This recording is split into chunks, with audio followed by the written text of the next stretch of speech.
একটি পুরুষ সারস প্রতি বছর হাজার হাজার মাইল উড়ে পাড়ি দিয়ে দেখা করতে যায় তার অতি ভালোবাসার সঙ্গিনীর সাথে, যে কিনা প্রতিবন্ধকতার কারণে উঠতে অক্ষম। এমন বিরল প্রেমের নিদর্শন দেখা গেল ক্রোয়েশিয়ার এক সারস দম্পতির মাঝে। ক্লেপিতান ও মালিনা নামের এই দুটি পাখির প্রেম কাহিনী যেন চলচ্চিত্রকেও হার মানায়। এএফপির প্রতিবেদন থেকে জানা গেছে এই বিস্ময়কর প্রেম কাহিনী। গত মার্চ মাসে ক্লেপিতান পূর্ব ক্রোয়েশিয়ার ব্রদস্কি ভারস নামের ছোট্ট গ্রামটিতে ফিরে এসেছিল। টানা 16 বছর ধরেই এই নিয়ম চালিয়ে যাচ্ছে সে। সুদূর দক্ষিণ আফ্রিকা থেকে শীতকালে উড়ে ক্রোয়েশিয়া আসে এই সারস। এখানে তার সঙ্গিনী মালিনার সাথে দেখা হয় তার। এই সারস দম্পতির রয়েছে 62টি বাচ্চা। প্রতি বছর মিলনে সেই সংখ্যা দিন দিন বেড়েই চলেছে।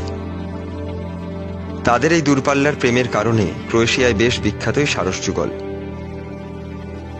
স্থানীয় এক স্কুলের তত্ত্বাবধায়ক 71 বছর বয়সী বৃদ্ধ জিপান ভোকিচ 1993 সালে মালিনা নামে স্ত্রী সারসটিকে নিজের কাছে নিয়ে এসেছিলেন। শিকারীদের গুলির আঘাতে আহত হয়ে একটি পুকুরের পাড়ে পড়েছিল মালিনা। তাকে সেখান থেকে কুড়িয়ে এনে আশ্রয় দেন তিনি।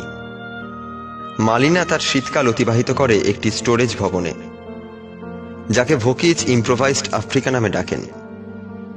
এখানে সারসের বসবাস উপযোগী একটি বাসা, তাপমাত্রা নিয়ন্ত্রণের ব্যবস্থা এবং অ্যাকোরিয়াম আছে।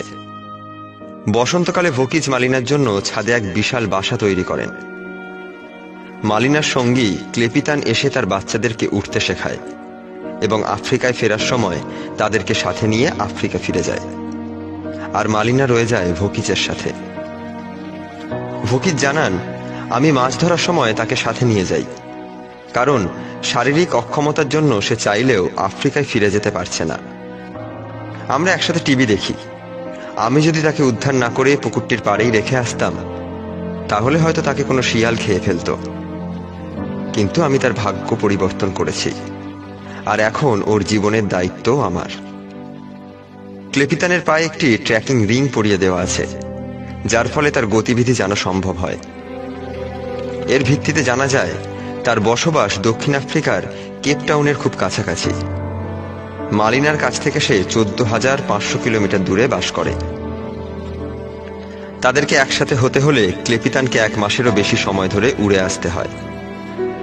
হোক তারা পাখি, কিন্তু ভালোবাসার এমন দৃষ্টান্ত যুগ যুগ ধরে আমাদের ভালোবাসতে শেখায়। প্রকৃত ভালোবাসার প্রতি আমাদের বিশ্বাস বাড়িয়ে দেয়। জয় হোক ভালোবাসার।